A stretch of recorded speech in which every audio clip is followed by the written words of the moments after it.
Yo, yo, yo. Semifinals week, right before championship, I believe. I just want to say, before we even get into anything, I'm not going to go through all of the, oh my gosh, how unlucky am I? Because I know it happened to everybody. But I think this week, the first round of the fantasy playoffs was a good reminder of the randomness of fantasy football. And also kind of I think something we preach a lot in Dynasty, which is very much like, if you can make it to the dance, just get there, man. The 1 week variance of the Kyle Pitts vengeance, the Trevor Lawrence, Jacksonville Jaguars, ETN smashing. Like, stuff happens, man. Justin Jefferson duds, the Christian McCaffrey disappointing weeks, the Jahmyr Gibbs Lions score 100 points and Gibbs doesn't do much. It happens. With that being said, I don't want to start on a down note, but I want to start there just to level set for the people that are still here with us. How was that for an intro? I practiced it in the mirror, Jeremy. Was that okay? Better than last week? You nailed it. I just like the start of I'm not here to just complain right out of the gate about everything that went wrong on my I will team. be complaining tonight. I want that to be known as well, but I'm not going to start clear complaining. the air there. Yeah. I mean, I think that's something that you got to realize, and it's part of the reason the game's fun. It's if it was a solved game, then no one would be playing. It would just be like, well, like this person's going to win.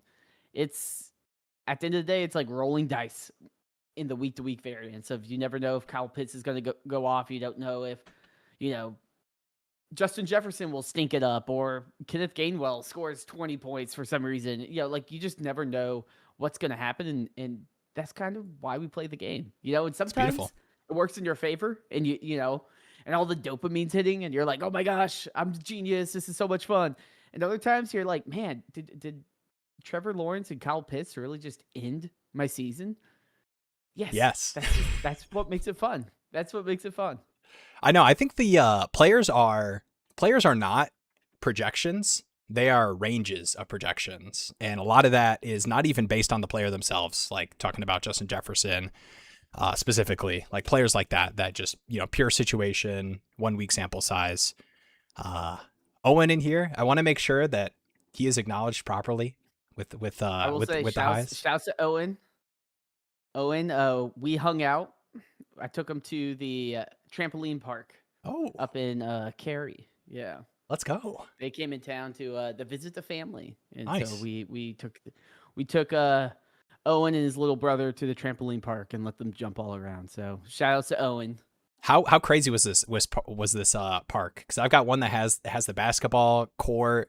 We've got the wipeout style course. Anything like that? It had like the dodgeball, and then it had like a grid, like a 12 by, or it's probably like a 6x6 trampoline grid, and it would count all the jumps, and it'd be like, here's the daily count of jumps, and then it had like a wipeout course, and then a zip line, and then like the trampoline basketballs and the slides. The slides were a big hit with Owen.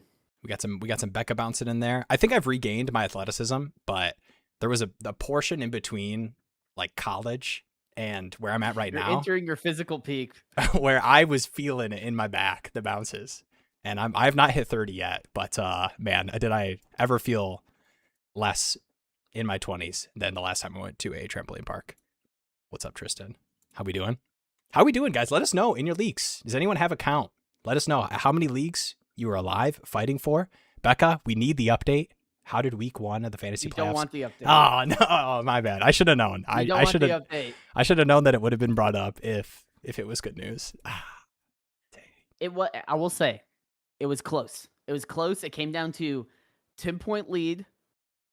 Becca had Chris Boswell. They had Kenneth Gainwell.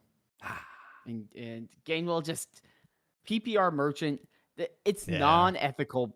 It's non-ethical fantasy points. It really is. That is you even had the gross, not grass-fed fantasy points that he scored there. But the Jalen Warren questionable with the illness. That had to have been a little bit nerve-wracking seeing that leading up to Monday nights. And the man of the hour, Big Diaz, is here to collect his Charlie Daddy victory lap. I'm not going to complain. Yeah. You know what? Your team is good. Diaz, best of luck to you. And I think you guys play this week, right? Is he about to take down Diaz, the Dynasty Fathers? I will say Diaz is definitely going to beat the live stream. Probably beat the live stream gauntlet here because my team put up 150 points and half my bench is injured. So I need to find a trade partner or just kind of say, hey, I'm going to win if Jonathan Taylor and James Cook both go insane. Otherwise, there's only so much I can do. You got to look out for the Trevor Lawrence, Travis Etienne stack. That'll kill you. That destroyed me this last week. Wasn't prepared for that. 3 receiving touchdowns. Trevor Etienne. Who would have thought that? Was not prepped for the T-Law legacy game. But you know what? I will say I'm a believer in Liam Cohen, and I did think we would see more of these crazy games. Just not against me. Week 1 of the playoffs. Even Trevor was shocked. Yeah. Oh man, Debadoobie. Out of all weeks to drop 230 in alpha, it's when I have a bye. Yeah, alpha's gonna be interesting at the end. I'm still alive in the Alpha Daddy League. For those, I know everyone was waiting to hear the Will update in the Alpha Daddy League. I did my Bravo Daddy victory lap last week of how my first round picks are looking, so I won't do that. But yeah, I'm probably. I didn't do the full count. I should have done the full count of my leagues, the accountability check, if you will, for the people who yap about Dynasty for 2 hours, 1 to 2 hours every week. I'll send a follow up in Discord, or maybe I'll do it while Jeremy's yapping about something. Yeah, the accountability. I got a couple buys, but other than that, the things are a little bleak from those middle of the pack teams for me this year. It's tough, and thanks. Okay, my bad. 3 out of 3. Let's go. And Justin, I know we had some questions earlier. I'm gonna pull those up right now before I get too lost in the sauce. Hold on. I just want to say, Big Diaz has to hit me with if you had Adams on the bye. Like my Charlie Daddy team, I got Devontae Adams on the bye, man. Come on. It's getting he's just getting rested for next week after you beat Diaz. There's like that mental thing where I'm like, I just wish I could. When I have a bye in fantasy, I'm like, I wish I could just put in a call and be like, hey, just don't play Devontae Adams this week. Yeah. Like, you don't need him. I'm resting him. Yeah, I'm resting him. My team. Yeah. Oh, man. Trades are dead. It's start sit mayhem time. You know what, Condranos, let's hit this one, and then I'm going to hit, I know we have some from Justin and Coop Cooper. I have not forgotten you. I just didn't have the overlay set up before your messages came through. So we're going to hit those right after this one. 0.5 PPR. We're in start sit mode. Jeremy, you ready? Help me with my RB2 and last flex spot from these options. The aforementioned Kenneth Gainwell, Kenneth Walker, Blake Corum, Charbonnet, Diggs, Godwin, Goddard. Interesting. 0.5 PPR, and I'm thinking no tight end premium. Yeah, I assume if you had tight end premium, Dallas Goedert would be a lock.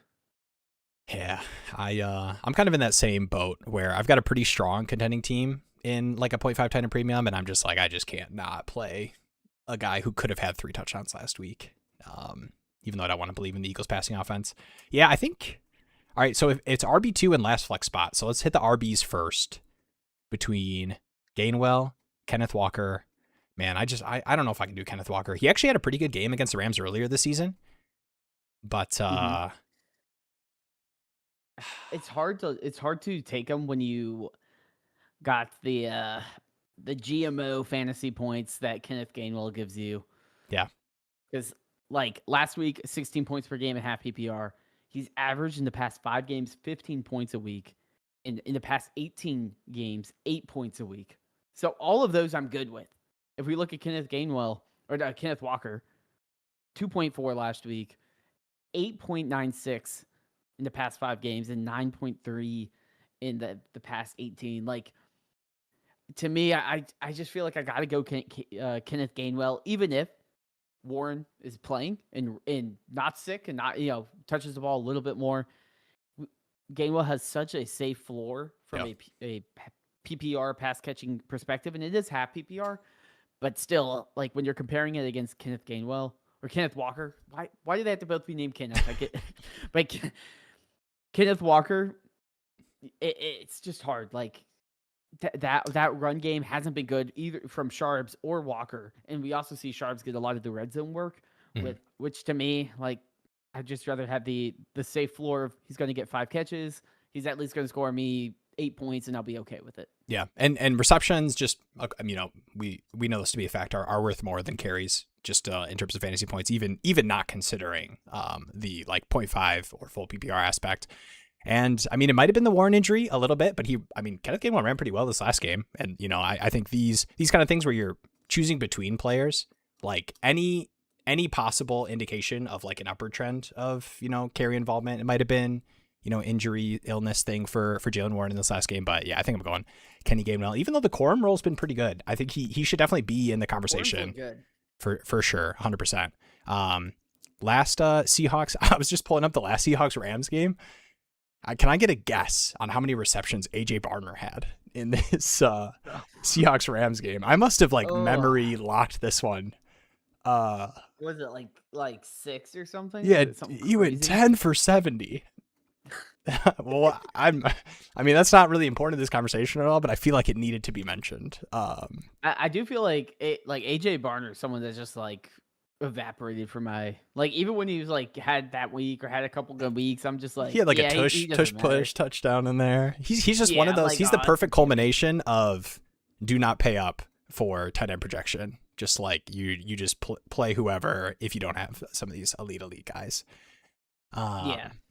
Especially in like a good tight end premium. Like that's something I want to do more, is to aggressively kind of do like any tight end on a lineup in those bigger tight end premium leagues, because the threshold for a flex player is just so much easier. Yeah. It's like, oh, I need Mac Hollins to catch 9 passes for this start to be viable, or I can just get, freaking Jonnu to just catch 3 and he's going to score the same. And it's like, okay, well, I'm just going to go that direction. Like in that type of scoring, they're just kind of juiced up wide receivers in that flex range, versus like trying to hope you can hit on the one guy that gets like 8 extra targets, or the big Ryan Florney games or something like that.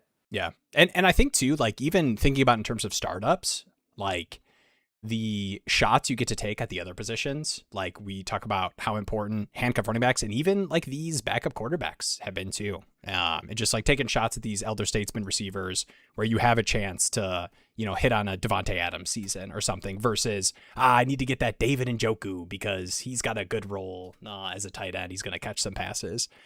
Those are just the misses that hurt so much. And just, I feel like it's really hard for tight ends to like truly ascend from like that David Njoku, TJ Hawkinson tier into like elite status. It's either like we know these guys are studs, or they are like from the absolute rookie ashes of, the Fannons, the Gadstons, the Lovelands, the Warrens of the world. Next one here, I'm going to Cooper. Need some help. Came to the right place, maybe. Can start 1 tight end, 2 flex.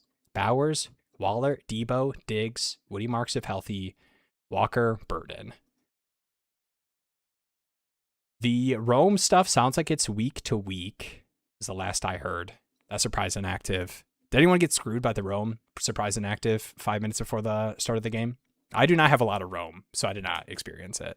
But I'm curious. I had a couple, but I just assumed he was out. And I was I'd just rather start something else. Like, I don't want to Cleveland and the Colts after coming off an injury. He's going to work it out pregame. Like, there were indications you shouldn't be playing Rome Odunze. There's too much going on that I didn't feel great about. And, like, especially in the fantasy playoffs, I'll play a little bit more safe when it comes to guy that has injury status. Like, I can't. It's one thing if I put in a guy that scores 8, or 4 to 8. Sure, it sucks, but it's not a backbreaker. If I put in a guy and he duds and puts in a 0, then it's like, oh my gosh, like I basically ended my season. So I don't want to be caught in that situation. But I do know, it happened 4 minutes before or something. Yeah. Where the information came out. It's like, I don't know. Like it's frustrating. It's also just, it's one of the parts of managing the game, I guess, is you kind of have to deal with how the information trickles out. Would I love them to give us information closer, or closer to our waivers running and things like that, sure, but yeah, and I'm also saying it as someone that didn't really get screwed by it. So maybe if I got screwed by it, I'd feel stronger. But I think it's just kind of part of the game. Like it happens every once in a while, and I just think it happened during the fantasy playoffs, and that's why it's really impactful because it wasn't just like, oh, it happened in week 6. All of a sudden, Tyrod Taylor got benched for Justin Fields or whatever. Yeah.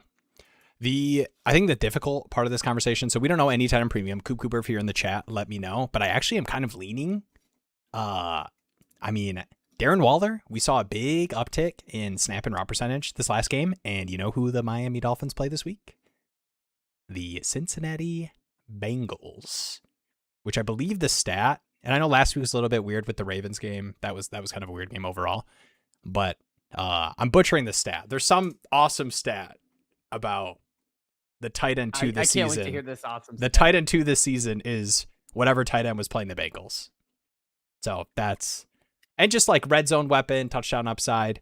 And none of these other names are like super inspiring, honestly. Like I don't think I can do 50% snap share digs. I think Marks is interesting depending on health stuff with that backfield. I can't do Walker, man. I really can't. I think if Rome is out, you could talk me into Burden. Burden's also injured though. Does it sound like he's gonna play though? Here's a disclaimer. I did see Will's Spotify Wrapped, and his number 1 artist was Darren Waller. So take it with a grain they of got salt. the beam on me. Playing defense, trying to set up a scheme on me. What you mean? Yeah, I mean, I think Waller's probably the one I want just because the ceiling is there. One thing to note is they did have the conversations around about potentially benching Tua. And if they bench Tua, then I don't really know what to expect from Waller. But it's not like Tua, good game script. Combo. that's what I can give you for Waller. Man, a lot of boo Panthers. You want to talk about this? I plead the fifth. Is this Boo Panthers a good week to trade away Bryce Young in Superflex Best Ball? Because that's what I did. I mean, I don't think it is I don't think the Bryce price has changed much because I think he's getting more chances. I don't think it was like. I don't think he blew the game. Mm-mm. Like I don't think the Panthers were great. I think it's again the issue with Tet of like he's amazing, but is he going to get the ball enough? But I don't think it's like an indictment on Bryce. It's more just that Panthers team is young, doesn't know how to win. That defense, it's the Panthers defense of like sometimes they look good in spreadsheets because they're bad, and then when they really need to like lock people down, sometimes you run into the shuck demon. Sometimes you just get shucked. NFC South teams against shuck. It's just it doesn't work. It doesn't work. I mean, this is the week, man. Tampa Bay, Carolina, and I need to pause myself. Let's answer this question that we had before we go into the Carolina Panthers playoff outlook here. I think I gotta go Waller in the tight end premium. I don't know if you saw this. I don't know if this is 1.5. But it's just the 2 tight ends for me. If it's probably 0.5. It's probably top, full PPR, like, and there's a PPR. Yeah. I think Bowers is so tough. I just don't know if any of the upside of the other players could talk me out of Brock Bowers in a massive tight end premium. And then the Waller matchup I'm in on after seeing like a really huge bump in snap share, route share stuff. Mentioned that Parkinson's on waivers as well. I think that's probably worth a stash. That's worth a play. Demon, and he's like 5, 6 targets right now. No Devontae Adams out. Yeah. Like so, who would be your 3? Well. I'm just playing the tight ends, honestly. It might be. Yeah, I think I am. So who would you? Oh man, could you? Because it's a bunch of guys that are banged up. Oh gosh, can we switch off of this question before I talk about playing Colby Parkinson ahead of Brock Bowers? I just don't. I don't want to live in that universe. I really don't. You don't want that soundbite living out there. I don't want to be. Yeah, I would be heavily making a bid, because I'm sure I mean, Parkinson's, that's a guy I've played last week in a lot of my contending teams that was just like, hey, this is a great spot for a tight end. This game's going to have 150 points in it, especially no Devontae. So I'm definitely making the claim. I'm probably going. Uh-oh. You don't have to say it. I'll play Waller, and then all right, I pick Waller. Jeremy, you pick the next guy, and that's how we'll end this one. I got another chat message to pull up. Oh gosh. I'm getting the other one ready. That's great. Okay, this is crazy. Just side note. Using the Dynasty Daddy start sit tool. Yeah. The average PPR for the past 5 games, Brock Bowers and Colby Parkinson, exact same. 11.58. That touchdown was. Can we talk about that touchdown? That wasn't even a catch. They gave my man a touchdown. That's crazy. All right, sorry. We can. I'm probably just going Bowers. Just it's the same. It's the same of like I can't bench the guy and then have him go off and then be like I overthought this for a guy to pick up off of waivers. Here's the only thing I will say. Jeremy, can I love doing these. I have to do a quick calculation here. I want you to guess how many points the Las Vegas Raiders are implied for sportsbook odds against the Houston Texans in Houston. Oh, God. How many points? Oh. 0. Oh. 0 is a great Is guess. it really 0? No, it's not. That'd be insane. No, it's got to be. I'll give you a hint. They are 14.5 point dogs. Yeah. I think it's about 11. I think it's 11. That is 10.5 is close. They are projected to score a touchdown and a field goal, basically. And I don't know if we give them that. That might be 3-4 field goals. I mean, that is something. It's like Parkinson's at least in a better offense situation there. Like he's going to get targets. He's probably going to get red zone targets. He got some last week, and he's just been one red zone target guy. And he's just been involved. And the Rams love. I mean, they love using these tight end sets. And he's especially with the Higbee injury, he's just been super super involved. So. I'm going Parkinson Waller. Gosh, I'll say it out loud. That's crazy. I am playing Bowers in some leagues this week, guys. So I'm not a Bowers hater. Oh gosh. All right, let's move on here. Jeez, I'm gonna throw up. Justin Tech, what's up, brother? PPR, London or Lad? Ooh. I mean, does it have to be? I think it has to be London, man. I don't know if I can play Lad. Oh, okay. I will say. The Chargers get the Cowboys this week.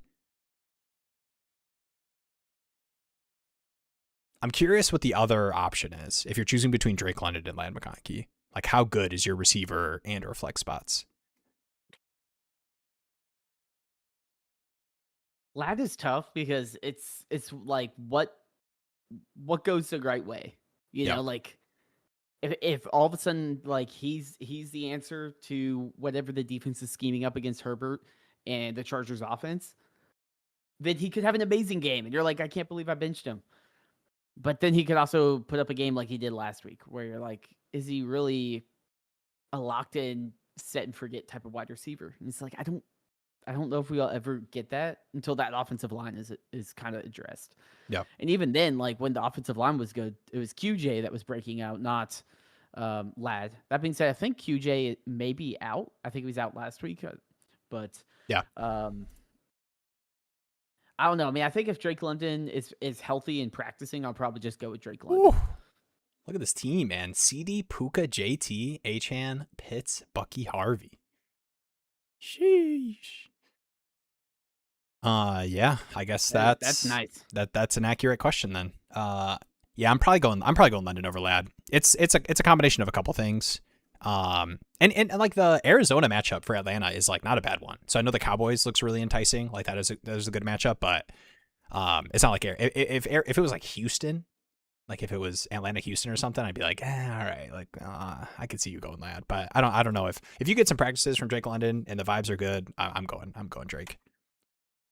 Yeah. Yeah, that team is dumb. Let's go. All right, 4-point passing touchdown. Herbert, Burrow, or Knicks. So you get Herbert, Cowboys. You get Knicks, Jacksonville, and then you get to Burrow, Miami. Let's see, Herbert. It's hard for me to go Herbert. Am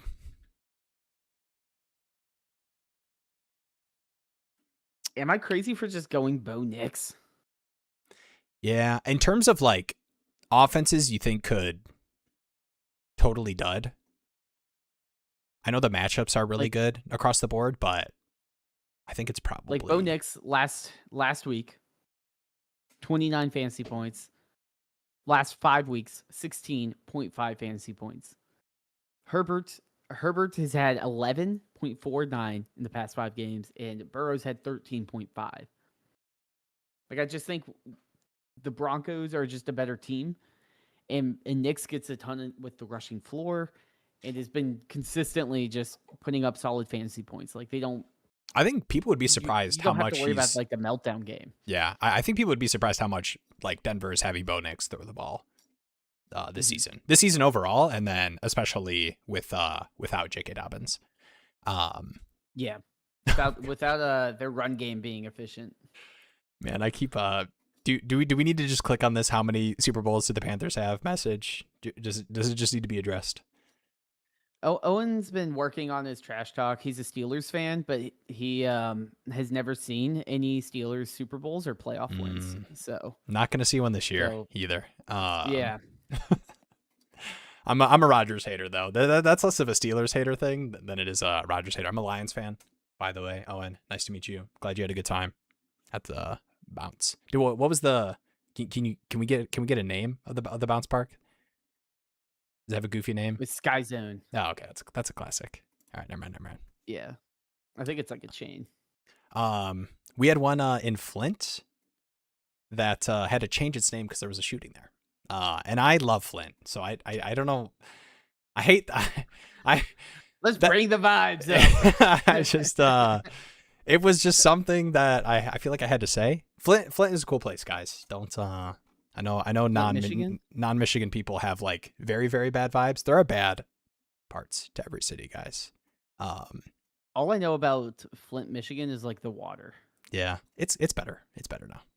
All right, that was a good little Michigan lore breakdown. I think. Wait, do I have one more? No, I think that was the only early ones I had. I know we have a live stream ask, but let's crank through some of these puppies. All right. Ravens going to win out. Big trust. Man, I really want to believe in the Ravens. And also I want to believe in all the Lamar I have still alive in the playoffs. He's looked a little bit better in this last game. I could see it. I don't know if they're going to win out though, right? I mean, they have a pretty difficult schedule. Patriots, Sunday Night Football. Oh yeah. Packers, and then Steelers. No Micah. Yeah, those are going to be 3. Not sure if I'm going to get some crazy Lamar games, but I'm with you. William. The wheels are together. Big trust. Big trust. Super Boils. How did the Panthers beat the Rams but lose to the Saints twice? That is a question. They suck. That's why. That is definitely a question. Yeah, I mean, my wife is also a Steelers fan. Oh, I didn't know that. Oh, that makes sense. You were telling me you're watching this. Okay, I'm making connections now. But she's not like a massive NFL fan, so I've been trying to convert her, but it's tough. You would understand. Being a fan of a bad team that's bad for a long time, the wins just hit different. If you're always good, you're complaining like we need to fire Mike Tomlin. Yeah. I'm like, you know what? This is a good Give take. me Mike Tomlin, and I'm happy forever. I'm not complaining. There's food on my table. I can watch every season and be like, oh, I'm excited about these guys. We drafted these guys. I'm excited. Are you a Canales believer? Team, there's nothing.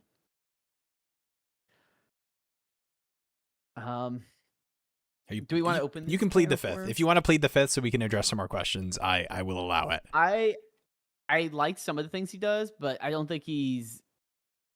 I think he gets too much of a pass from people with a lot of his play calling decisions that to me are just idiotic. Yeah.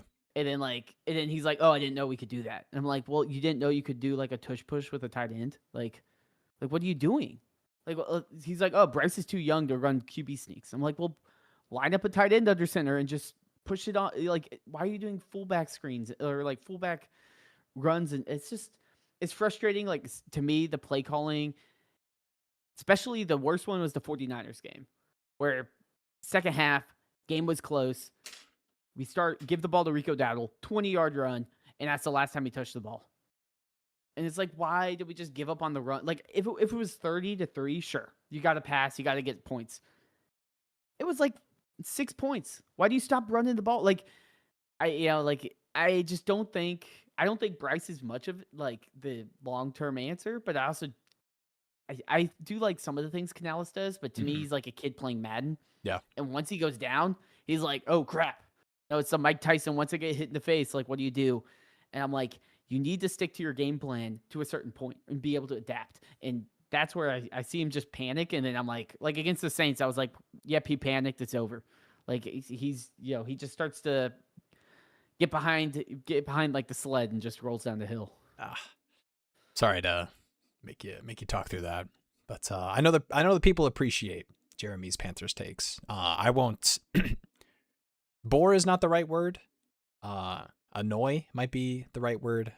With my Lions talk, so we can move past it. We're winning out, by the way, so don't worry about it, guys. 91% chance, I believe, to make the playoffs if we win out. I have not been refreshing the athletic playoff calculator. Don't worry. Dabadoobie. This is a brutal one. I did a pre-read on this one.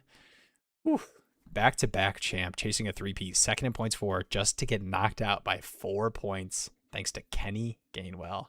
Imagine telling someone that before the season started. The before the season started stuff is kind of awesome to talk through. Some of these, like telling somebody this, like the Colby Parkinson 2-touchdown game, whatever Trevor Lawrence's worst game was, showing them the fantasy stat line of this Jets game here. That is brutal, though. If it makes you feel any better, and it shouldn't, I lost in my home league. Yes, I did play Justin Jefferson. I just couldn't quit it. It's brutal. I would have lost regardless. And I need to take a long look at myself in the mirror because I did not play Mike Evans. I was a little nervous, which I think there's some merit to, a little, first game back off of the collarbone. How about Mike Evans, though? Broken collarbone, just coming back and just alpha dogging. I'm playing him next week in my other leagues, I'll tell you that. Dude, this right here, the Jonnu RB1. I'm going to be honest. Most games I watch very intently. Like Football Sunday, I have 3 monitors here, and I have boom, boom, boom, all games on at the same time. That Monday night game, I had on my TV that's farther away, and I was on my computer. I was like playing a little Rocket League. I was working on other stuff, doing some work stuff, and I peeked over, and I'm like, did I just see Jonnu 19-yard rushing touchdown? And I was like, what kind of reverse? It was just a halfback toss. Sure, man. That's crazy. Pitt's so good. Yeah. All right. You know what it reminded me of though is last year Jonnu with the Dolphins. I miss those days. I'm like, just get him those. Dude, the like, PPR scam Jonnu. Oof. Yeah, that was definitely that was kind of Kenny. That was kind of Kenny Gainwell coded a little bit. Just like the PPR scam, like this guy is very important to my playoff run right now. Nothing's better than a PPR scam tight end though in those tight end premium leagues. That's true. And you knew you could bank on it too. Like for some reason, I just remember all the discourse of like they're building the offense out of Jonnu Smith. Yeah, and then they're like, actually, let's trade him. We don't want to pay him. I will say Kenny Gainwell is one of those guys where I sat there for a long time, and it just was like he was nothing before, and they just let him go. I don't need to pick him up. And then, of course, he becomes something in a different offense. And that's one of those things where it's like, I need to do a better job of just not writing people off if they've only been in, like, especially one situation for a while. and saying, sure, Kenny Gainwell did nothing impactful, but in this new situation, he could get new opportunities and play an impactful role. Yeah. Yeah, I think there's like two things you could look at that specifically. And I do think the like any RB and a 53 thing is huge in terms of just the opportunity to take over a role. And even if Kenny Gainwell was only like that London game where Warren was out and we just had a monster Gainwell game, like if that's just what Kenneth Gainwell was, that is like super important for your roster at the price you had to pay to acquire. Probably a waiver claim for Kenneth Gainwell. But I think the toughest thing with him was you get the Jaylen Warren re-sign, and then you get the Caleb Johnson 3rd round draft pick. And then you're like, best case scenario, like I'm fighting for the 3rd string running back on the Pittsburgh Steelers. Like how exciting is that? Yeah. But you think it's like a Dare Wale situation or whatever. But I do think there's some merit too, where like there always was, even in Philadelphia, like the pass catching running back role. And even if that's only like I think people focus too much on like overall snap share, carries. We want to get that workhorse running back, but man, the PPR scam, it's a phrase for a reason. And, running backs that have that role are 100% worth rostering. And any running back that is potentially could get called up into a role is for sure worth it. Pitt wins out, ? No.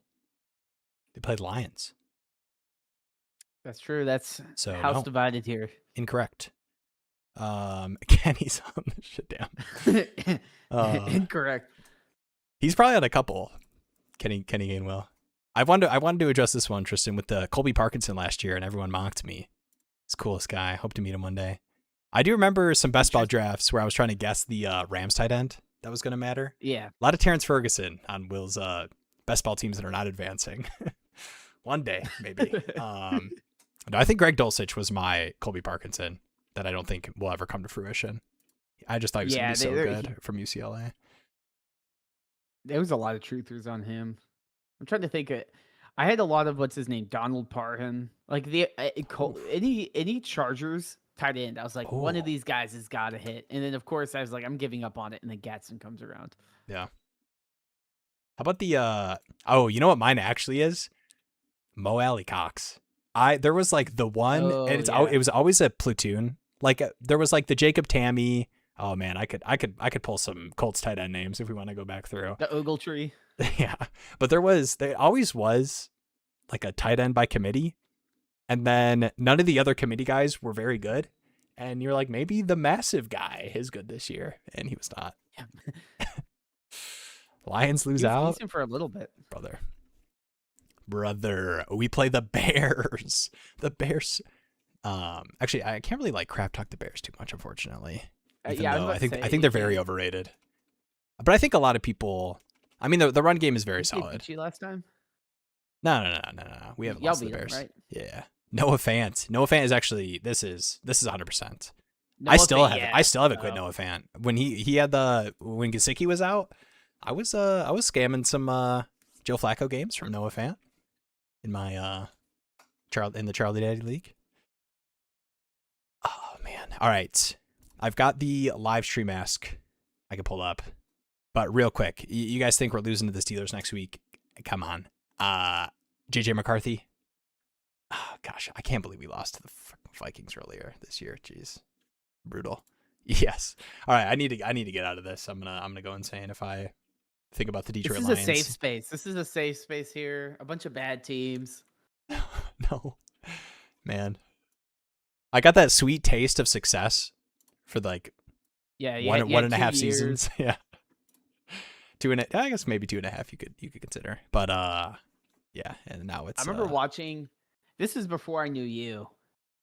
So I didn't know any Lions fans, but I remember watching the Lions 49ers NFC Championship game, and I was so excited. I was like, we're going to freaking get like a new team, like the Lions are going to the Super Bowl. Dude, we would have won. I was so excited to get the Lions in there because I was like, that would be America's team. Like everyone would be riding for them. I also love like the Bills. Like I was like, if the Bills and Lions go to the Super Bowl, that would just be fun. Like both fan bases would just like be so excited, and then we'll never get either of them. I still expect the Chiefs to somehow end up in the Super Bowl this year, even though they're mathematically eliminated. They're going to somehow end up there. Oh, jeez. Yeah, we haven't touched on it. I put him in the thumbnail. I don't want to fully clickbait Patrick Mahomes. I actually just bought him, so we'll talk about a Patrick Mahomes trade I made.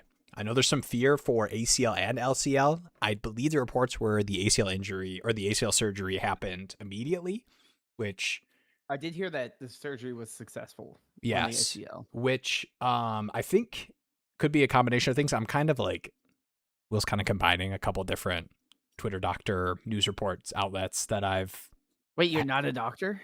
half read. My understanding is that potentially, because I think the big thing with ACLs, a lot of times it's like the swelling has to go down before they can have the surgeries, which is why like Malik Neighbors took a couple weeks. Yeah, Neighbors. But I believe that potentially like there was not enough swelling where they could, do the surgery immediately, and it also was so that they could address the LCL as well. That's Will's 60% accurate medical doctor breakdown of my understanding of the situation. All right, we have a live stream ask I can go to instead of giving #medical advice. Also towards LCL, yeah. All right. Let's see if this works. There we go. Bang. All right, we got Polly I like here. the sound effects. Thank you. I didn't put a stinger transition sound. I was so focused on making the animation work. Okay. All right, here we go. Looking for an RB2. Down to me versus Hawk Tua and Mr. Pizza versus Mr. Taco. Trade activity is low in this league. Might have to overpay to get anything to work. Well, at least you're still... I will say the low activity leagues, what's nice is there's something about people 100% knowing they're out of the playoffs. Like there's times where I'll go and try to make moves with somebody and I'm like, I don't want to say it to their face, but I'm like, brother, you're not making the playoffs. Like you need to move off of, whatever, Josh Jacobs. I'll give you a first and a young player, whatever. But when they're actually 100% out of the playoffs, I think you can sometimes work some magic. But with that being said, currently have offers out for Jacobs, Henderson, and Saquon. Any other suggestions? Henderson's probably going to be tough to acquire. I feel like the Henderson owner sees him as Jahmyr Gibbs Jr. Yeah. So you have Bijan. You get Tootin out. You currently would be playing, I guess, Vidal. Singletary role was a little bit brutal. You could play Spears. But let's take a look at some of these teams that are out. So Hawk 2 is still in. You've got, geez, look at this team. 5-9 with James Cook, Breece Hall, Chase Brown, Rico Dowdle.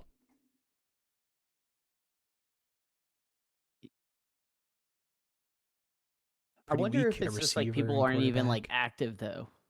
I mean, look at this guy's quarterback room. Is this one where like you would be like, "Hey man, would you trade me Rico Dowdle?" They're like, no response. Can you turn? I mean, you've got Josh Allen, Dak, and Goff, and you still have Jacoby as well. Can I turn one of these quarterbacks into? I mean, this guy is Kyler, Anthony Richardson, Kirk Cousins, Carson Wentz. Like, I think even the least active of Superflex managers would say, I need to address the quarterback position somehow. They have their own first, but they're 5-9. I assume it's not an early first. It might be like Goff and 104, second. 105. I would definitely see if you could use Goff to get to one of these running backs. Who would you go for? Like, you think Goff the second gets a James Cook conversation going? I think so. I think I mean it's kind of tough because it's I want to put merit in people understanding the importance of the quarterback position in a Superflex league, but you look at this guy's roster and you're like, how much importance does this guy have in the quarterback position if his quarterbacks are Kyler, A-Rich, Kirk, and Carson Wentz?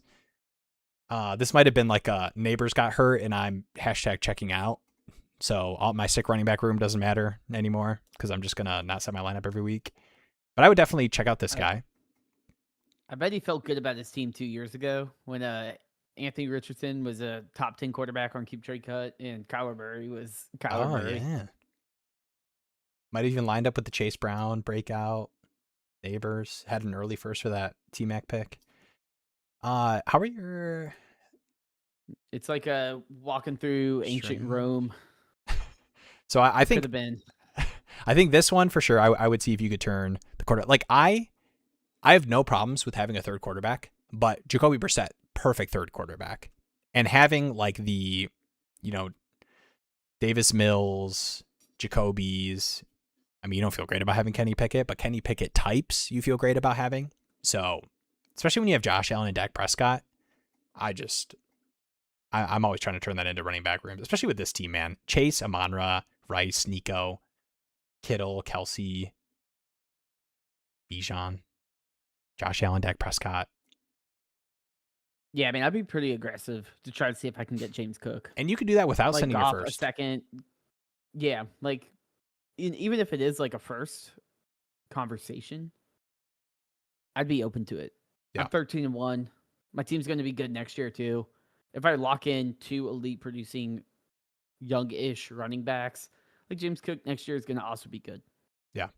So to me, like I think that's something I'm willing to pack in. Would I prefer to be able to shift Goff into something of value than give up my future? Sure. But I also have, a first round pick that's probably going to be one of the later ones. Like, Goff in a late first for James Cook and let me actually go win versus maybe starting Kamani Vidal, maybe starting, like Jordan Mason. Like, I don't want to deal with that. Yeah. Just lock in absolute hammers and let me go win it.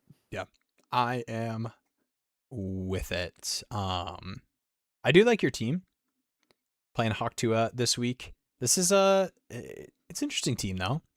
I mean, you've got some, you got JSN, Hampton, CMC, Bucky. Like those are some spooky players to play against. Darren Waller at tight end could be spooky.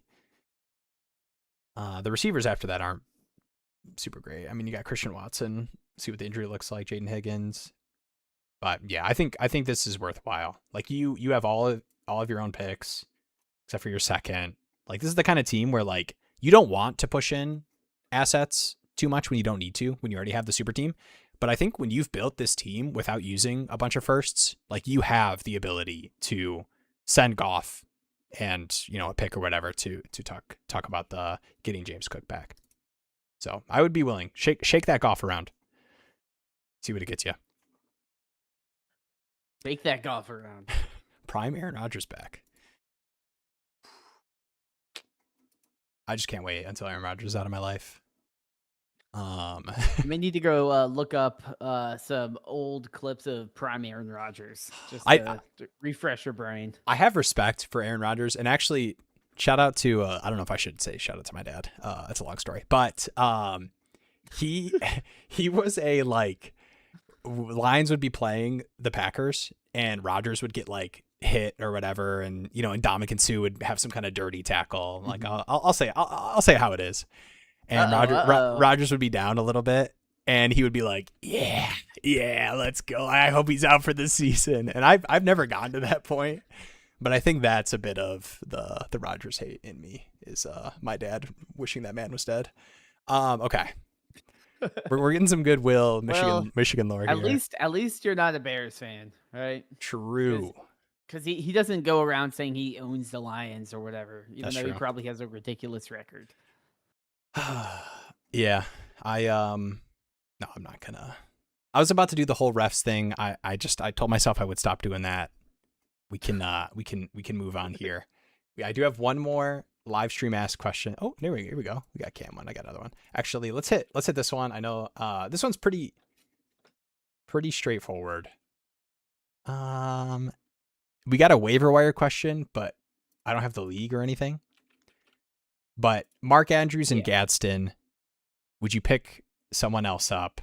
I mean, if like Parkinson or anything was available, I'd be fine. I'd 100% play Parkinson over Andrews and Gadsden. But I have no problems playing Gadsden over like total scrubs. This last week was a little bit better. Dallas should be a much easier matchup for the Chargers offense. So I'm fine playing Gadsden. Yeah, I mean, I'd probably lean Gadsden unless you have like a Parkinson or someone better than that. Yeah. It's hard with like Mark Andrews. I just don't feel good about it. Even though his projections will always have him scoring highly. I mean, you just look at the numbers, he's not really there. I do think Parkinson would be your best bet given Adams is out and his workload that has gone up since Higbee went down. But I wouldn't feel terrible with Gadsden. Yep.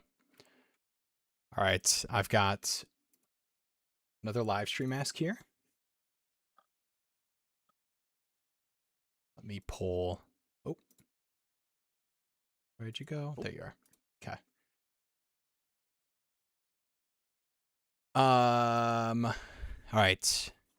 Took me a minute, but we got it here. Shout out to Cam.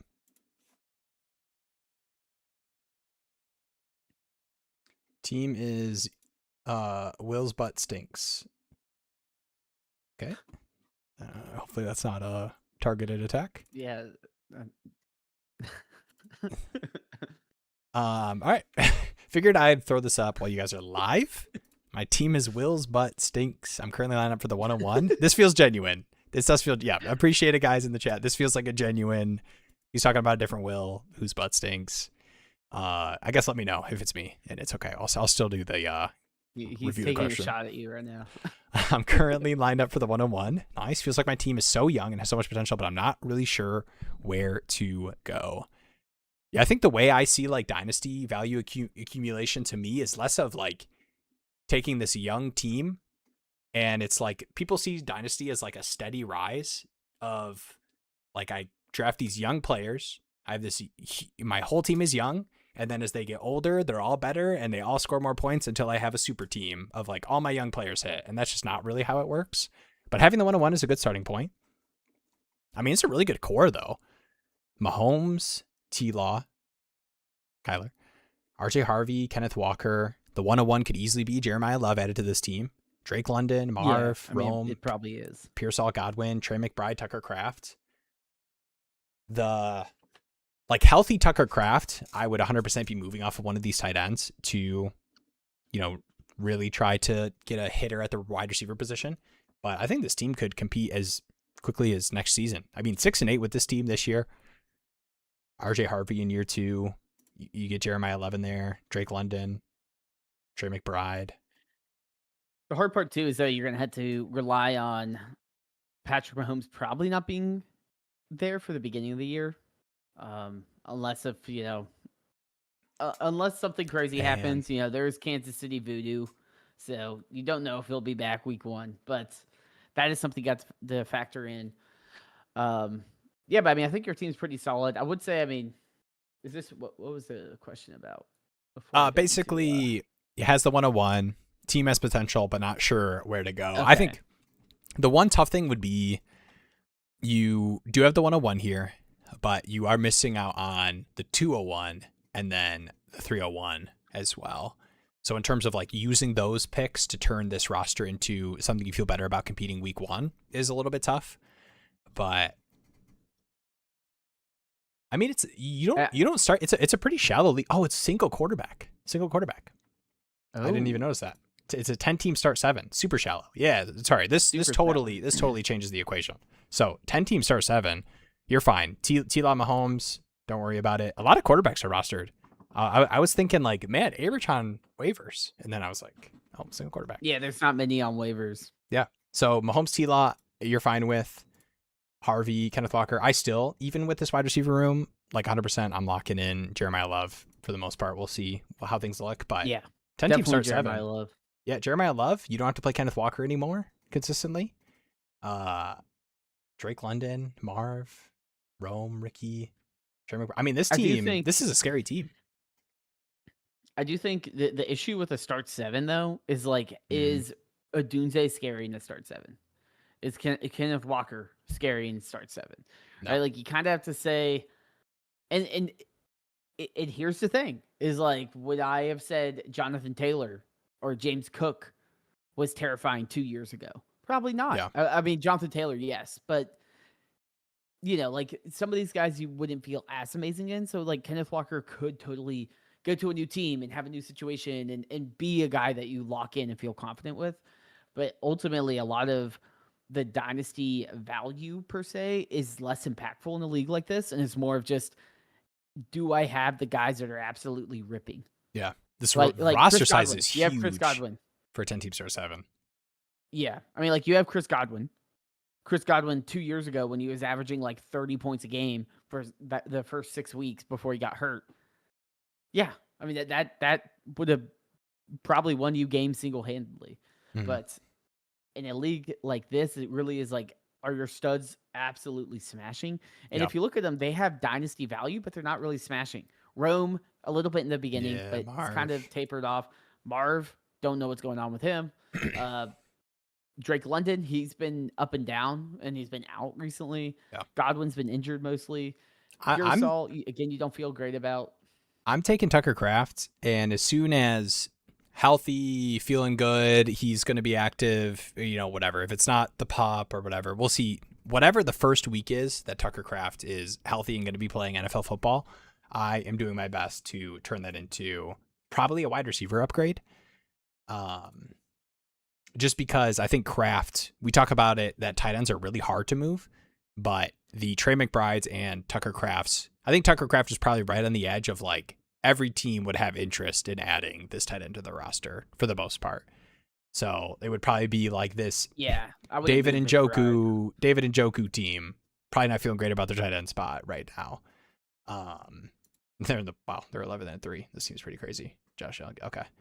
Yeah, like turning it into, I mean, you'd have to pay up to get up here, but yeah, go ahead. The thing here too is like you got Jeremiah Love. Yes. And like while having the 1-on-1 doesn't save you, in a league like this, it honestly can. Because if you get Jeremiah Love and he comes in and he lands in Minnesota, and it's like Minnesota brings in, I don't know, Kyler Murray, or brings in a different quarterback, and that offense has changed and revitalized or whatever. Just having, like, Jeremiah Love is someone that can come in and absolutely be a top 10 running back fantasy-wise next year. Yeah. And if you have one of your 7 spots that matter, having a top 10 at the position, then all of a sudden, the whole script changes. It's a lot easier to say, yes, let me go out and get a Devontae Adams. Let me go out and get these different players. And that's why, to me, I think the move is consolidate. Can I take a Marvin Harrison and a Ricky Pearsall and go get a player that's producing now? Could I down tier off of a Pearsall and get a Devontae Adams or those types of players? Because that, frankly, like, there's a million Ricky Pearsall type players. And if it was a start 11 or start 10 or start 9 even, they would find their way into it. But in a 10-team start 7, you're starting 70 players a week in your league. There's no, like, none of these guys are going to probably matter. Like, you probably roster way too many wide receivers as is. Like, I would try to slim that down, trade away any you can, and just hammer the running back depth. Because that's the only time you have Michael Carter touching the ball 20 times and being a viable starter in this format. Yeah. Just because of the amount of opportunities that running backs see. I mean, I'd rather have, especially with your, and I assume no tight end premium, so it matters less. Like, this is like a pretty granular move, but like I would rather roster Gunnar Helm, Michael Mayer than a lot of these bottom of the barrel receivers. Just from the context of only playing like 3 receivers max in a 10-team start 7, like hell is frozen over if I'm slamming in some of these receivers in my lineup. Yeah, and that's what I mean. Like, in a league like this, I really like all those extra spots. Like, you're like, should I roster Marvin Mims? The answer is no. I'm just gonna roster any running back with a pulse and hope I can catch on the next Michael Carter train or Bam Knight or whatever. Yeah. There's a million examples of running backs that get random opportunities here and there. This is a good team though. I know it says trust the process up here, and a lot of times people feel pretty bummed looking at that. But at 6-8 this year, and you have the 101, like this team's good. How does he have the 101? Is it like points 4? It's probably, my boy was just probably playing the max points 4 game. 13. You know what it is? Yeah. There's so many roster spots. Max points 4 is probably a total lottery in terms of how your roster is built to hit those max points. That's probably true, yeah. You know? Like this 311 team here, look at all these running backs that are probably hitting this lineup, man. JCM, Nick Chubb, Trey Benson for a little while, Rico smashing, Scadaboo. Yeah, like honestly, you having a pretty shallow running back room, how often is Kendre Miller, Trevor Etienne, Isaiah Davis, Keaton Mitchell, Tank Bigsby? How often are those guys mattering for your max points for? Yeah,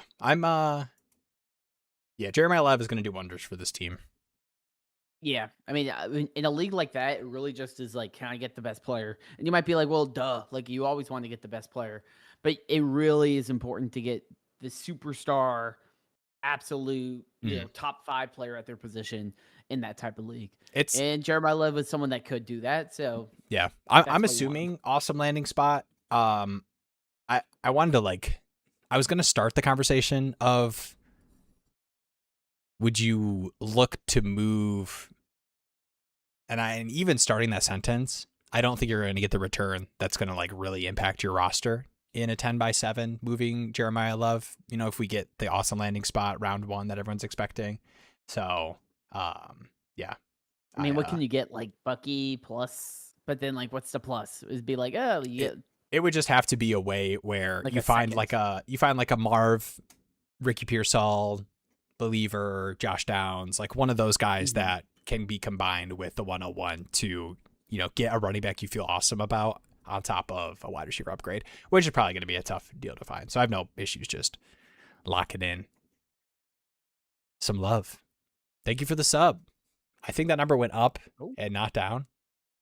Thank you. Let's hope. Man, Dynasty Jake, I'm sorry, man. Oh wait, where'd it go? If you thought the Panthers loss was bad, imagine having all 3 of your Dynasty teams exit in the first round of the playoffs. Ugh. That's tough. I don't have words. Jeremy, you got anything for him? Jeremiah? You might be hanging out too closely with Tepper, man. The losing might be rubbing off on you. Dang. I don't think that's a response you want.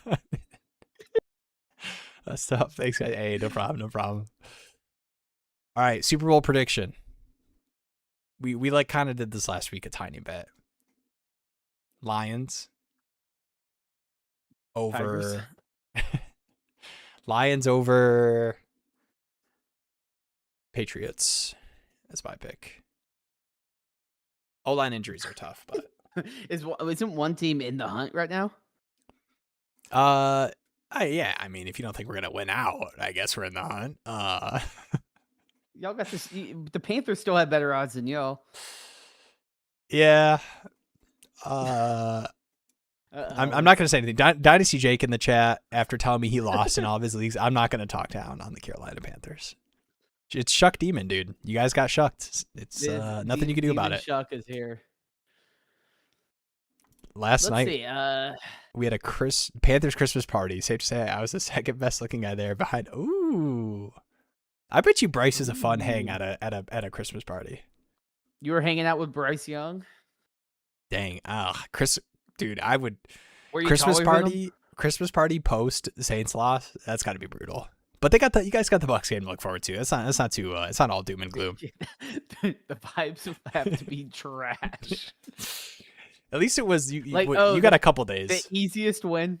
What was the stat? It was the Panthers are 0-14 when favored. They're on a 14-game losing streak when they're favored in games. Damn. Shout out to Bryce. The depressing shout out to Bryce showing up to the Christmas party after the loss. Let's go. He had to get the bag.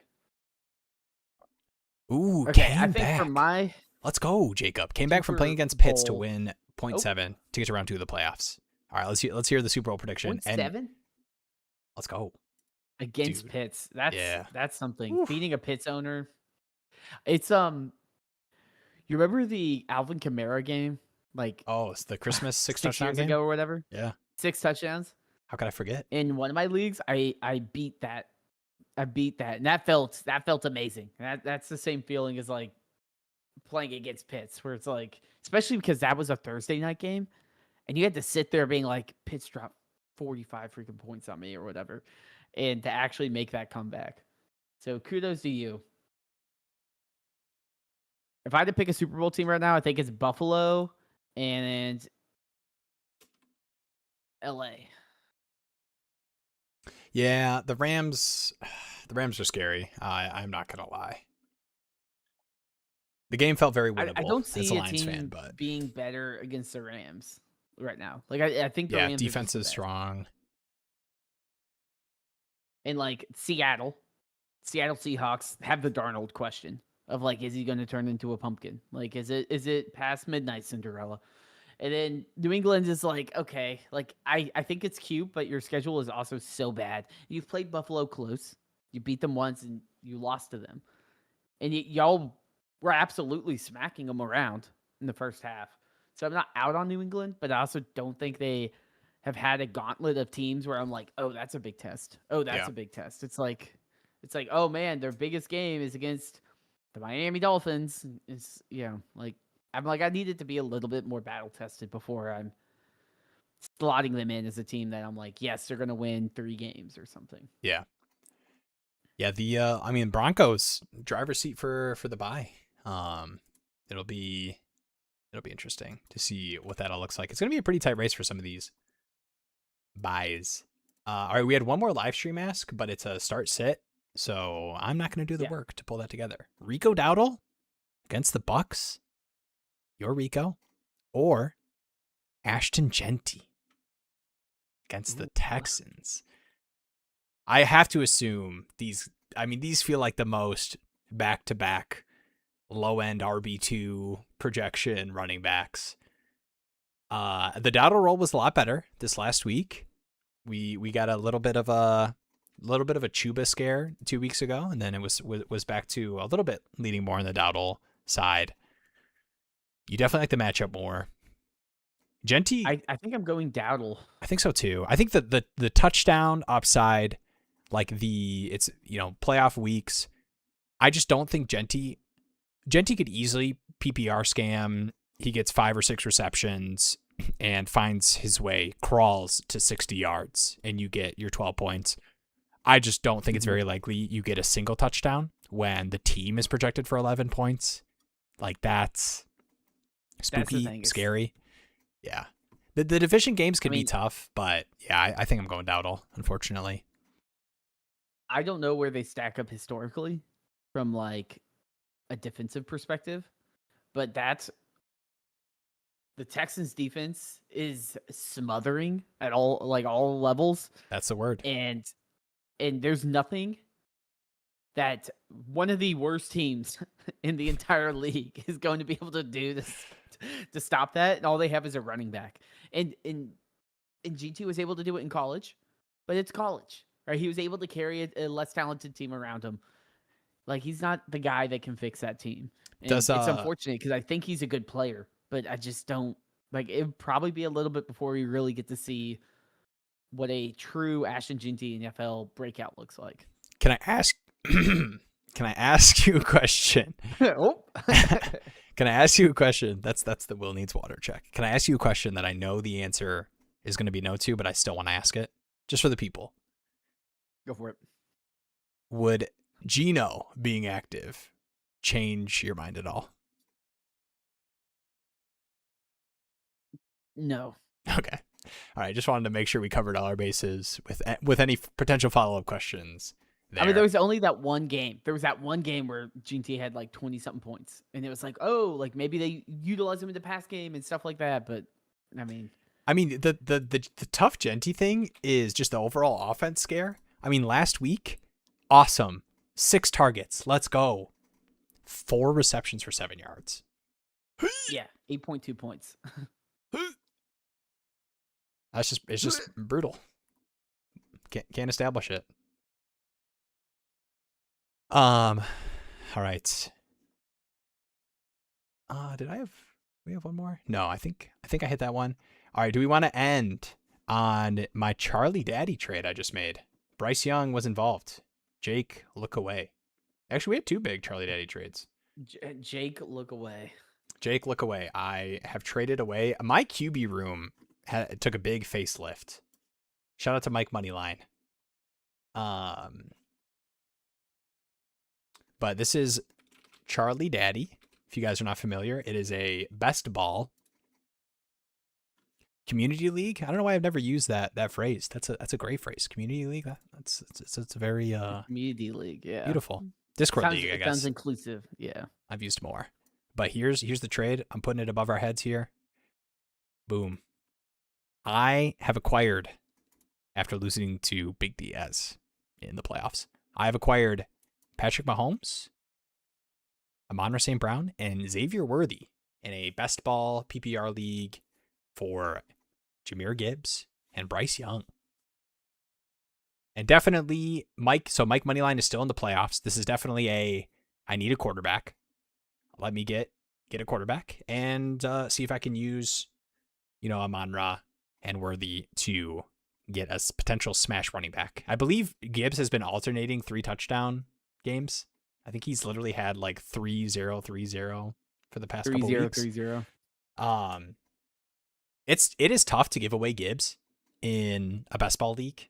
Just the absolute, how many players have 50-point upside, like 200-yard smash win your week upside like Gibbs?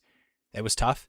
And I will say, I'm usually a counter guy. I like to nickel and dime people. I love getting my value. This was sent to me straight up, and I did not counter. I thought this was a very fair trade. I was not going to try to nickel and dime, because you get Mahomes started next season for sure, a little spooky, but the Mahomes upgrade, I definitely would rather have Gibbs than Amon-Ra, but I think Worthy in a best ball league, regardless of how you feel about him as a player, is, especially when you get the stack too, that like that week, you get they finally connect on a deep ball touchdown, I think is worth just having a receiver like Worthy that is just going to have that role regardless of how much upside he has when Rice is there. What are your initial thoughts on this one? I'm not going to lie, my belief in Bryce played a part. Uh-oh, don't say that to Jake. It's more of a long-term belief, just in the format of like a quarterback losing their job in a best ball league is like, it's a dagger to your heart. Like you just, what are they Yeah, worth? and you're also getting to the point where he's going to be going into year 4. So it's going to be like, okay, He's for sure getting another year. They got the yeah, but it's like, okay, like how does that long-term future play out if he doesn't show enough next year, given this is last year, on under contract? I mean, my initial impressions is I like this deal a lot for a team that's out of the playoffs. I think the Amon-Ra Gibbs swap honestly is not like, it's kind of like, do you want 20 something points in your running back spot or your wide receiver spot? Mm-hmm. So to me, it's like, oh man, you gave up Gibbs, RB4 or RB3, and you got wide receiver 3. So I don't feel bad about that. Here's the one, and I love tooting my own horn, but I'm gonna toot Mike's horn real quick. I'm gonna toot my opponent's horn. I will say that in best ball, I do think it is much easier to replicate elite wide receiver production through just a multitude of Rashid Shaheed insert wide receiver running routes here than it is running back production. But it is a start 2 running back and start 3 receivers, and we have all the flex spots. So you only need 2 running backs hitting your lineup. And with how the format is set up, tight ends hit your lineup a lot in the flex spots because it's 0.75 tight end premium. And a lot of people, I have a decent amount of tight ends with Kittle and some other guys. So to me, it was a little bit of I like my running backs enough. I have Judkins, Jacobs, RJ Harvey leading off the RB room, where I was like, I can kind of eat the loss of what I think is a more valuable position in best ball to get the QB value gain and the wide receiver upgrades. No, yeah, I mean, I get that. And I do think RB, like in a best ball league, I want to play a more consolidated RB room because I don't want to have a ton of them. Because wide receivers, like, they might not smash, but it'll be, they caught 3 catches for 6 points. Okay, cool. I can live with that. Like, have a bunch of those guys. A running back that just eats a 0 does nothing for me. So the indie RB, like just hoping that they smash or catch an injury is Will just Shipley. not a strategy you want. I remember you called me out earlier this season. I was such a believer in the Will Shipley role. I was like, man, he is going to be involved. And if not, he's an elite handcuff. And you were like, what are you doing, man? Will Shipley in best ball? And you were right. So I've come full circle. I'm with it. The Dynasty Yeah, Daddy. I want all those random flyers. Davis Stills, all those random guys. So I do agree that the production at running back that Gibbs gives is more valuable. But that being said, going from Bryce Young to Patrick Mahomes, huge upgrade there. And then Xavier Worthy, while I do think he's probably overvalued as a a dynasty wide receiver, he's the best ball guy that I feel good with because he could have big weeks, and I don't have to be the one to decide when to start him or not. So I think it's a pretty decent deal on both sides. This might be my only worthy share in Dynasty. The Amon-Ra. I appreciate it. I'm Thank you, guys. I don't know if I have a. Trying to think if I have a. You almost. We were having a conversation behind the scenes where you were almost trading for Worthy, but he wasn't a big part of the deal. It was like he was a part of it to make the value lineup, and I do remember telling you I wasn't a big Worthy guy, as evidenced by my 0% Worthy shares across all my leagues.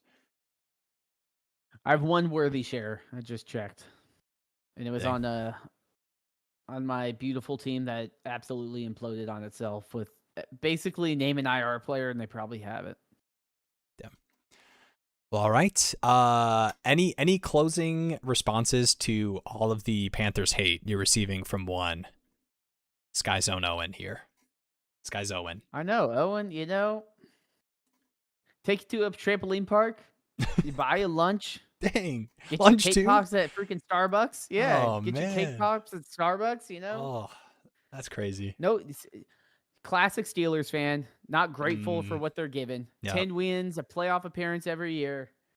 Classic, enjoy what you get, Dang, that I got plenty of 5 to 7 win seasons ahead of me as a Panthers fan. That first round Steelers loss, it's going to be a close game. It's going to be a close one. And guess who's not going to be in chat that week? Dang. Me, because I'm going to be at the Lions game. No, I'm just kidding. All right. GG's. Appreciate you all for hanging out. I know it's, we talked about it heading into the stream. Jeremy and I were like, it is playoffs. Like, it is a key moment in the fantasy and dynasty season. But I think a lot of people hit the trade deadlines. It feels like there's not a lot of movement across leagues where, some teams, we got some league activity questions from people. Some trade deadlines have passed. But, I mean, this is an important time heading into the offseason and getting those fantasy championships. All right, I didn't practice the outro in the mirror. I just did the intro, and I thought the outro would come to me. Jeremy, you got any closing outro? Can you Band-Aid together this? Oh, the holiday stream schedule. Oh, man. Becca's asking the questions. That's a hard hitting questions. I don't know. We haven't talked holiday stream schedule, but I guess we will announce if there's any change to schedules. I think the second or the Tuesday is the 23rd. 23rd, 30th, 6th January are the next 3. So you might get some quote unquote boomer camera, which my in-laws thought that was a very funny comment, Will. So kudos to you. Let's go. When I was streaming in my mother-in-law's office, but we can post on socials, but Tuesday 9 p.m. Eastern, and we will let you know if we are skipping a week or so, or if it's playoff best ball, Tuesday night stream. I haven't decided. Will's just bored, going crazy. Time for some playoff best ball. Dude, those are the best streams. The 4 people that watch those know. Those are banger streams. Trust me. I'll teach you guys about playoff best ball. I feel like the Will After Dark streams definitely hit, I will say. They were good. There was a lot of action going on there. All right, we got one more. This is the closer. Polly here. 14 by 11, Superflex, 0.5 PPR, 0.5 tight end premium best ball rebuilding. Would you send May and Brissett for Mahomes, a first, a late second, and a 27 first? League has heavy QB warp. Ooh. 227 first. 14 by 11. So you do have to factor in the 14 team aspect. The 26 second is the only one labeled as late. I know those 27 picks you don't want to constitute labels too. I get that. May and Brissett. I think My gut says take the 2 first-round picks in a deep best ball league. Yeah. And the thing too, like my assumption is one of these 27 firsts is the team that you're giving May to. Oh, okay. So it's okay. So it's only one 2 first. seconds. So 2 seconds 2 in a seconds, first. 1 first in Mahomes.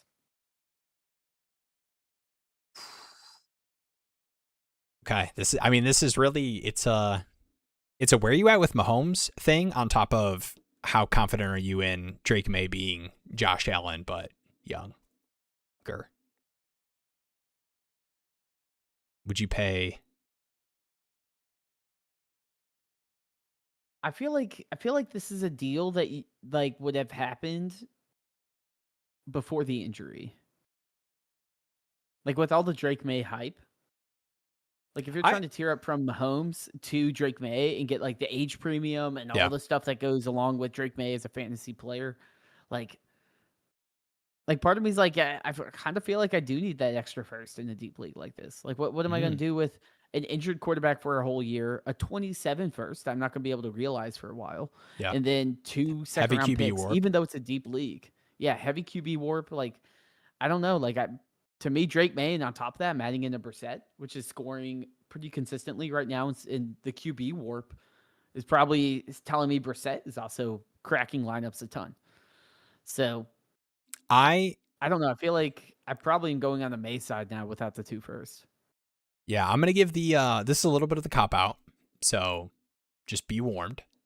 This is my first best ball league I've ever played in. I am a Dynasty lineup guy. First best ball league was the Charlie Daddy league this year, which I just got knocked out of the playoffs in. So take this with a grain of salt. But I think my cop out would be how liquid are seconds as far as point scoring assets in season. Like if you're able to turn those into players that matter for your lineup, then I would be a little bit more inclined to kind of eat the Mahomes tier down, eat the injury a little bit if I can use that first and those seconds to improve the lineup. But yeah, I mean, I'm definitely not a Drake May doubter. I would see what else you could get. Can you can I get an injured player for this guy that's trying to send these picks for May and Brissett, or something, something that doesn't matter for their lineup this playoff run? I would say like, hey, if I'm going to do this deal, like I'm going to say Drake May's on the trade block. Oh, 100%. Yeah. This isn't a deal where I'm like, oh, I smash it without seeing what's going on if I am moving Drake May. But I do that's what Diaz said I should have done with Gibbs. Injury, all of that. The Gibbs. Yeah, when he saw the you could have probably gotten a lot. You could have probably gotten a pretty I would have got some interesting offers. I do think that offers good value, though. I don't think it's like, thank you. Doesn't keep you up at night. Yeah. You know what's going to keep me up at night? My Charlie Daddy game this week, because it's going to just be bad. You got to take him down, man. Scored 200 points. We can't get 0-2'd. My team is all banged up. We can't get 2-0'd it's bad. by Big D. And you need to be the bigger D. All right. What's up, boys? I'm skipping over the Steelers, the best in winning the division in the playoffs. So, and that doesn't need to touch the screen right now. What's up, boys? What's up, native Cam American? Sorry, that took me a minute to make sure I wasn't doing anything bad. Broke your brain for a second. Whenever I see, there's like certain words and phrases that I like need to feel like I need to slow myself down in reading to make sure I'm all good. All right. Native. What's up, boys? I need help with my flex. 12 team standard 1 QB star 8. Are you flexing Swift, Moore, Genty, Tracy, or Diggs? I'm gonna remove. It's probably between Swift and Tracy for me. The Tracy roll was pretty awesome, but I do think that Giants backfield is a little hot handy. Like actually hot handy. Man, Swift has been pretty good. It is. I'm probably just going Swift, just given the consistency of like, I know he's not going to probably put up a dud. Like, that run game has been good too. Like Tracy's role is good, but would not surprise me at all if it's like when I have these questionable flex spots, and Genty is a perfect example of this, where the role for Genty is awesome, Like it should be. It is an awesome role that should lead to awesome production, but like the situation is so bad and the matchup is so bad that I can't play him. Mm-hmm. And so when I'm looking at Swift, Tracy, to me it's like who's more likely to disappoint. And I know Tracy just had an awesome game and has an awesome role too, but I think the Bears have just been so consistently a good run offense since the bye that I'm just gonna go Swift, and he's looked good too. Also, side note, you might want to cover your ears, but that one Caleb Williams touchdown to DJ Moore, into like 2 dudes, I still don't know how the ball got into him. Yeah, if you want to play DJ Moore, run, that was pretty crazy. Yeah, I'll give it to you. Those are the plays I need Bryce Young to be making. Like something where I'm like, wow, like that was really cool. Like that throw right there bought Caleb Williams like 2 years. Like, it's like you don't see people do that. Yeah, and then if you're thinking about playing DJ Moore after seeing that touchdown, just look back to, was it literally the week before? 3 targets, 1 reception for -4 yards against the Packers. I just I would rather take the floor plus upside of 50. And then Diggs is just too tough, man. When you're less than you're pushing 50% snap route stuff. Like he could easily have a good game in that offense, but the role is just not. I'm not confident in the floor of that. I think when you look at all of these guys, Diggs has the worst, but like all of these guys, it's about consistency. The only guys that are guaranteed solid opportunity is going to be Swift and Ginty, but Ginty has terrible, like his opportunities are bad opportunities for fantasy points, so we don't really want those. So Swift to me kind of just wins by default because I'm like, he's going to touch the ball 15, 20 times every game. And it's like, that's going to be better than Tracy, probably, maybe not. Tracy does have solid opportunity, but certainly going to be better than Diggs and Moore. I need a good Tracy game. I'm playing him in Alpha Daddy this week. I especially need a good one. Worked out for you. Yeah, heck yeah. I especially need him to work out this week because I got Kenneth Walker in that RB2 slot. Somebody please trade me before Thursday so I do not have to play Kenneth Walker, please. There's an Isaiah Pacheco. You want Devin Singletary? I'll tell you what. I did look at your. I just played the Giants backfield. It's probably better than playing Kenneth Walker. You want a Kareem Hunt? I'll tell you what, Jeremy. I definitely checked out your team for the 8th time. I always check out the teams I know will play ball with me, even though I know there's nobody I want like for that specific position. Like I already took the one piece I felt okay about, and I didn't even feel great about it. How about Steelers RB1, Jonnu Smith? Okay.